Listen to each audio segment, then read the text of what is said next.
Boa noite, irmãos. A graça e a paz do Senhor. Mais uma vez estamos aqui no nosso segundo vídeo da nossa conta do YouTube, deixando claro que isso aqui não é um culto, até mesmo porque culto congregacional nós só conseguiríamos fazer, de fato, reunidos, juntos na igreja.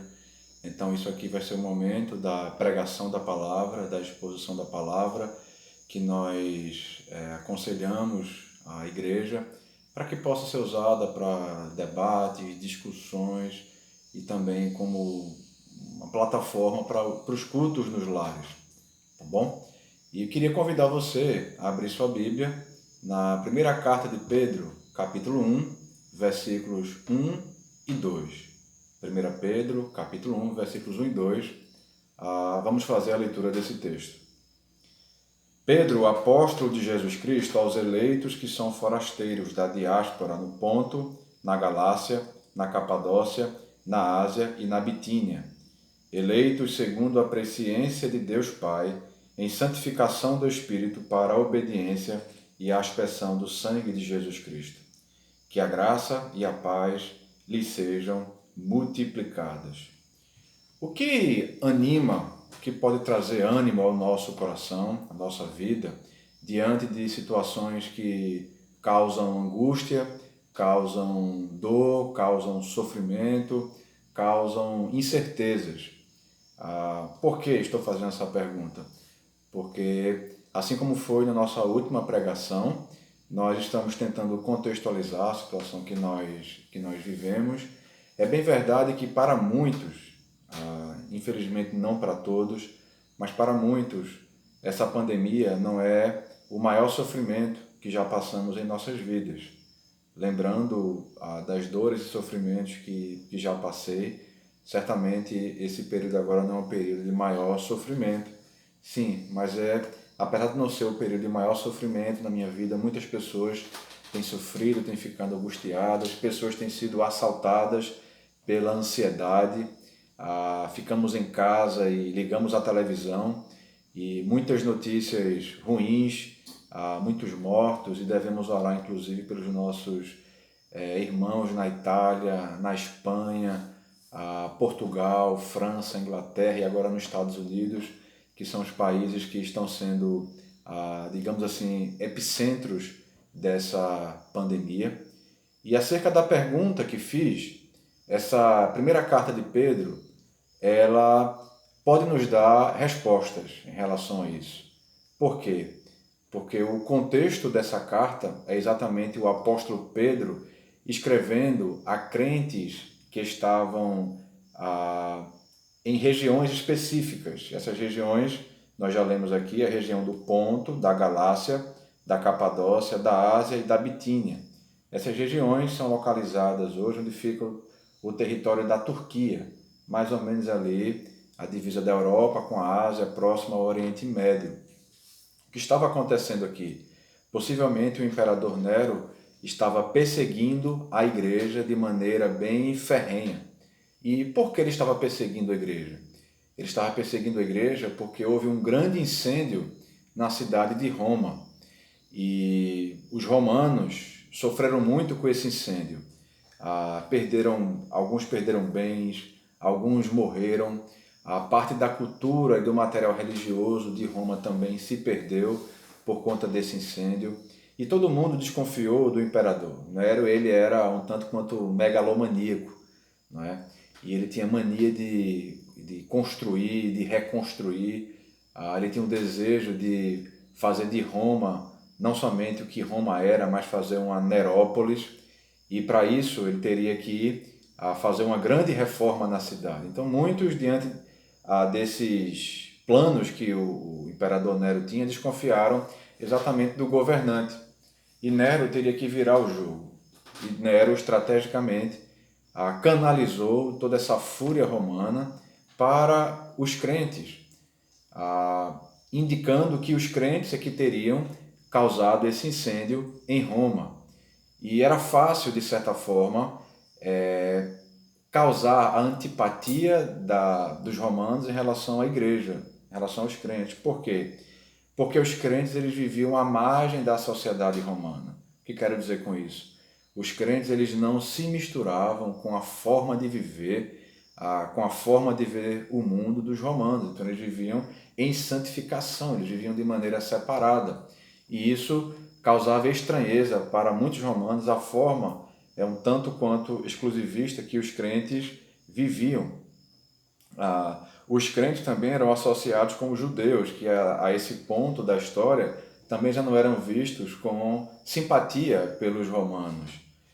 Os crentes também eram tidos como incestuosos, na perspectiva de que o marido ele se relacionava intimamente com a sua esposa, né? E é comum nós crentes chamarmos uns aos outros de irmãos. E eles pensavam assim: poxa vida, até o marido tem relações íntimas com a sua irmã. Então gerava toda essa situação que causava perplexidade aos romanos. E quando Nero canalizou e apontou e fez isso implementando uma perseguição muito forte à igreja, ele usou todo o aparato do Estado para perseguir a igreja. Esse foi o contexto dessa perseguição. E diante dessa perseguição, o apóstolo Pedro, ele escreve essa carta para animar, para trazer ânimo à igreja que sofria. E aqui ele escreveu para os crentes dessa região. E o apóstolo Pedro ele vai frisar 2 pontos importantes de quem os crentes são. O que os crentes são? Aqui ele vai citar, podemos falar várias coisas do que os crentes são, mas ele vai citar aqui apenas 2 coisas de maneira introdutória, lembrando que nós estamos aqui na saudação da carta. Mas essa saudação, como por exemplo também a carta de Paulo aos Romanos, é uma saudação riquíssima em lições, em verdades, riquíssima também em teologia. Então, o primeiro ponto que o apóstolo Pedro ele vai frisar em relação ao que os crentes perseguidos, que os crentes que sofriam eram, ele vai começar dizendo no versículo 1 que eles são forasteiros da diáspora. O que significa diáspora? Forasteiros, creio que a própria palavra se explica, não é? São peregrinos, são pessoas que estão caminhando num local que não é o seu local de morada. Mas o que é essa palavra diáspora? Essa palavra diáspora, ela era usada para mostrar o povo judeu que não habitavam na sua própria terra, que não habitavam na Terra Santa e estavam espalhados ao redor do mundo. Então, aqueles judeus que não estavam na sua terra, que estavam espalhados ao redor do mundo, eles estavam na dispersão. Então, logo podemos imaginar que os destinatários dessa carta são judeus. No primeiro momento, podemos pensar isso. Mas, se você ler toda a carta, você vai perceber que essa carta, no mínimo, foi escrita em grande parte para os gentios, ou seja, aqueles que não eram judeus. O capítulo 2, versículo 10 da mesma carta vai mostrar isso, quando diz assim: antes vocês nem eram povo, mas agora são povo de Deus. Antes não tinham alcançado misericórdia, mas agora alcançaram misericórdia. Então você já observa aqui que esse versículo 10, os judeus não se encaixam aqui, porque os judeus eram povo. Os gentios que não eram povo, não é? E através do estabelecimento da igreja, nós observamos que os gentios começaram em larga escala a fazer parte do povo de Deus, a formar e a fazer parte também da igreja. Então, o que isso significa? Entender que os destinatários não são judeus. Significa dizer que a palavra diáspora está no seu sentido figurativo. Ou seja, os destinatários da carta eles são forasteiros, mas forasteiros espirituais. Como assim forasteiros espirituais? Bem, se olharmos para Filipenses, capítulo 3, versículo 20, vamos entender um pouco isso. Filipenses 3,20 diz assim: pois a nossa pátria está nos céus, de onde também aguardamos o Salvador, o Senhor Jesus Cristo. Então, o primeiro ponto introdutório, mas que já traz muita esperança, que o apóstolo Pedro traz para os seus leitores, é que eles são forasteiros. Esse mundo que está causando sofrimento a eles, o mundo caído, o mundo que nós convivemos com a dor, com a angústia e com o sofrimento, esse mundo ele não é a nossa morada. O que isso significa também? Significa que enquanto vivemos no mundo, sim, passaremos por dificuldade. Enquanto vivemos no mundo, passaremos por aflições. O próprio Senhor Jesus Cristo, ele fala isso em João, capítulo 16, versículo 33. Eu queria ler com os irmãos. O texto diz assim: falei essas coisas para que em mim vocês tenham paz. No mundo vocês passam por aflições, mas tenham coragem. Eu venci o mundo. Angústia e dor nesse mundo. A humanidade ela prova, desde que o pecado entrou na raça humana através de Adão e Eva.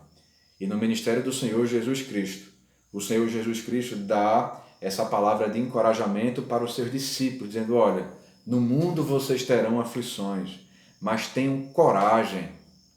Mas não é coragem pela coragem, não é a coragem no nosso braço forte, não é a coragem em uma fé cega, em um positivismo barato, em uma fé triunfalista, mas é coragem porque Cristo, ele venceu o mundo. E nós, espiritualmente, misticamente, estamos em Cristo, estamos unidos com Cristo.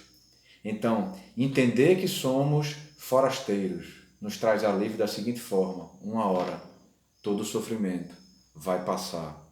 Mas, mesmo nesse mundo caído, e quando eu falo que o sofrimento vai passar, quando nós pensamos nos novos céus e na nova terra, de fato, nós observaremos uma nova forma de viver, uma nova forma de existência, onde nós não provaremos mais dor, onde nós não provaremos mais pecado. Mas mesmo nesse mundo caído, nós ainda desfrutamos de bonança. Você já viu uma tempestade que ela não para, ela dura para sempre? Não existe, correto? Observamos vários desastres naturais, mundo afora, tsunamis, furacões, tornados, eles passam, eles causam grande destruição, mas eles cessam. Da mesma forma são as lutas, as tribulações que nós enfrentamos aqui. Depois da tempestade, vem a bonança. Mas a nossa esperança não pode estar nessa bonança que vem depois, por exemplo, da pandemia do coronavírus. Esperamos sim que essa pandemia passe. Isso é o esperado, ainda que passemos ainda por algum tempo de isolamento. Mas a maior bonança de todas está registrada em 1 Coríntios 15, versículos de 1 a 4. E aqui é uma declaração muito clara, muito aberta sobre o Evangelho. Olha o que diz esse texto. Irmãos, venham lembrar-lhes o Evangelho que anunciei a vocês, o qual vocês receberam e no qual continuam firmes. Por meio dele, vocês também são salvos, se retiverem a palavra, assim tal como a preguei a vocês, a menos que tenham crido em vão. Antes de tudo, entreguei a vocês o que também recebi, que Cristo morreu pelos nossos pecados, segundo as Escrituras, e que foi sepultado e ressuscitou ao terceiro dia, segundo as Escrituras. Sabe de uma coisa? Tem um hino que nós cantamos muito na igreja. Porque ele vive, nós podemos crer no amanhã. Não há maior bonança do que o Evangelho, do que entender que Cristo viveu, Cristo morreu, Cristo foi sepultado. Tudo isso por conta dos pecados da humanidade. Mas ele ressuscitou, ele venceu o pecado. Sabe uma coisa? O mal, ele está debaixo do controle e da vontade de Deus, ainda que nós muitas vezes não possamos entender como se dá essa relação. Mas Deus, ele é absolutamente soberano. Disse quarta-feira, vou repetir hoje, o coronavírus, ele não é soberano. O Senhor, ele é soberano. O mal não age sem que seja com a permissão do Senhor. E o Senhor, ele não é injusto. O Senhor é absolutamente perfeito. Então, que essa notícia de que nós não pertencemos a esse mundo de que um dia, ao contrário, infelizmente, de muitos que estão caminhando para a condenação eterna, um dia estaremos na nossa verdadeira pátria, estaremos no nosso verdadeiro lar. E a nossa verdadeira pátria é a pátria celestial. E a nossa bandeira, ela não será verde e amarela. A nossa bandeira, ela será o Senhor Jesus Cristo. Será e já é a nossa bandeira. Que isso possa nos trazer fé, que isso possa nos trazer esperança, entendendo que somos peregrinos nesse mundo. Segundo ponto que o apóstolo Pedro ele vai trazer como encorajamento para a igreja aqui, é que eles são eleitos. O que significa isso? Significa que aqueles crentes, assim como qualquer crente, ele é escolhido por Deus. Não existe nenhum crente que não seja escolhido por Deus. Se você apegou a sua alma todinha ao Senhor Jesus Cristo, se você segue o Senhor Jesus Cristo, se você crer nele, você é um eleito, você é um escolhido. E isso é importante porque a doutrina da eleição mostra que nós não pertencemos a nós mesmos. Se nós pertencêssemos a nós mesmos, estávamos perdidos. Porque o que é o ser humano? O ser humano, ele é um ser caído, ele é um ser totalmente corrompido. Se resta alguma dúvida sobre isso, podemos ler Romanos capítulo 3, versículos 10 a 20, que mostram exatamente o que é o ser humano. E louvado seja o Senhor, porque apesar do que o ser humano é, e nós vamos ver aqui essa descrição clara, nós não pertencemos a nós mesmos. Olha o que o texto fala. Como está escrito, não há justo, não há nenhum sequer, não há quem entenda, não há quem busque a Deus. Todos se desviaram e juntamente se tornaram inúteis. Não há quem faça o bem, não há nenhum sequer. A garganta deles é sepulcro aberto. Com a língua enganam, veneno de víbora está nos seus lábios. A boca eles a têm cheia de maldição e amargura. Os seus pés são velozes para derramar sangue. Nos seus caminhos há destruição e miséria. Eles não conhecem o caminho da paz. Não há temor de Deus diante de seus olhos. Observamos aqui o agir, o falar, toda a perspectiva, todo o ser do homem corrompido, isso por conta do pecado. Mas nós não pertencemos a nós mesmos, apesar disso aqui. Nós estamos seguros na mão do Senhor e nada poderá nos arrebatar. Lembra de Romanos 8, versos 31 a 39, que nada poderá nos separar do amor de Deus. Não será um vírus como esse, que apesar de ser letal para principalmente o grupo de risco, mesmo esse vírus com tanta letalidade, ele jamais nos separará do amor de Deus. Sabe por quê? Não porque nós escolhemos ao Senhor, mas porque o Senhor nos escolheu. Sabe aquela música que diz segura na mão de Deus? Aquilo está errado, porque se assim fosse, nós saltaríamos. Mas nós estamos seguros não é porque nós seguramos na mão de Deus, mas porque Ele nos segura. Nós estamos garantidos, nós pertencemos a Ele. Isso é de trazer esperança, isso é de trazer encorajamento. E o que está envolvido na eleição?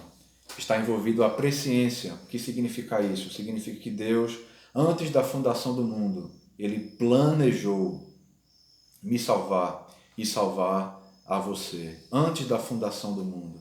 Isso está envolvido também a atuação do Espírito Santo em nos santificar.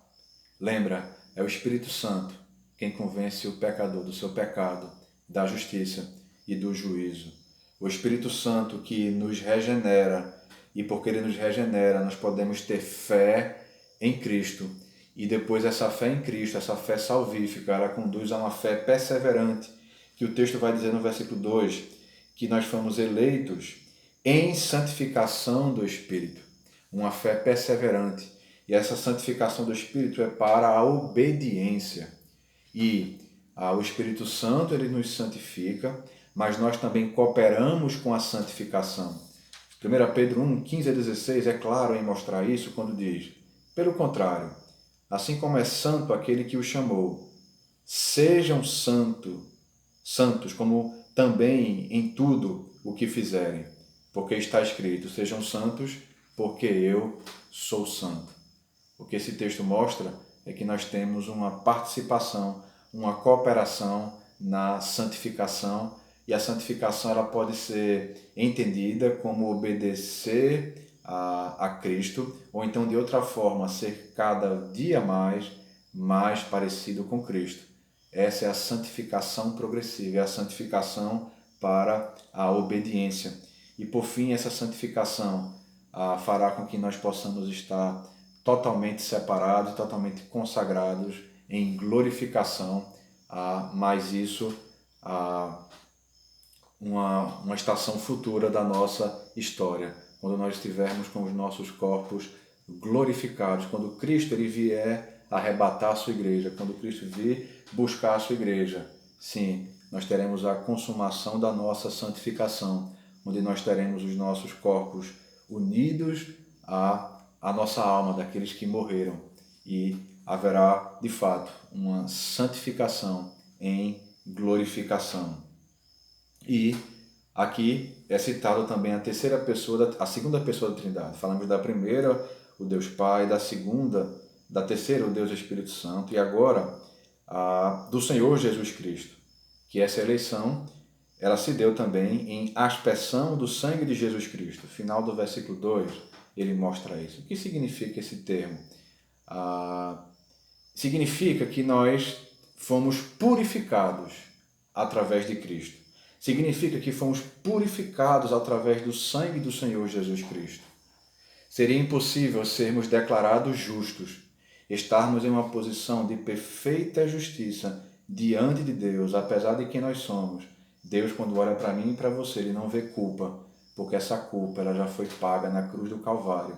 E o Senhor Jesus Cristo, ele nos declarou justos, com base no sacrifício dele na cruz. E, através do sangue dele, nós podemos encontrar essa purificação dos nossos pecados. Nós podemos ser justificados.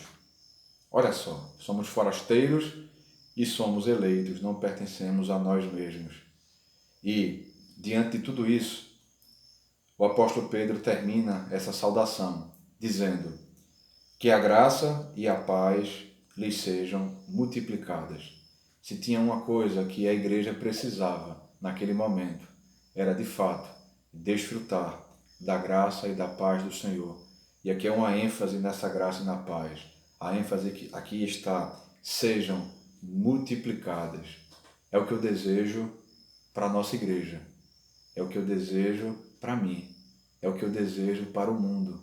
Que de fato o mundo possa conhecer a graça do Senhor, a graça salvífica, que o mundo possa desfrutar da paz, não a paz, a ausência de guerras de nações, não a paz meramente com o fim da pandemia, mas uma paz que excede todo o entendimento, que é ter paz mesmo em meio ao caos, que é ter paz mesmo em meio à guerra, e que isso seja multiplicado nas nossas vidas.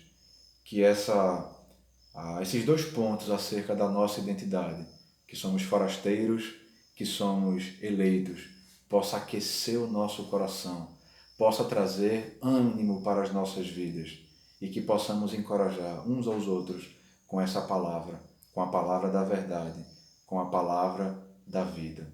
Meu irmão e minha irmã, você que me assiste, queria desejar que você seja muito abençoado e que você possa aproveitar esse tempo de isolamento com sabedoria.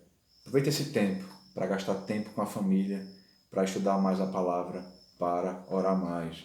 E nós temos uma esperança de que muito em breve, estaremos novamente na Praça Otaviano Costa. Estaremos nos congregando e abraçando uns aos outros. Que o Senhor nos abençoe. Que o Senhor abençoe a nossa nação. Amém.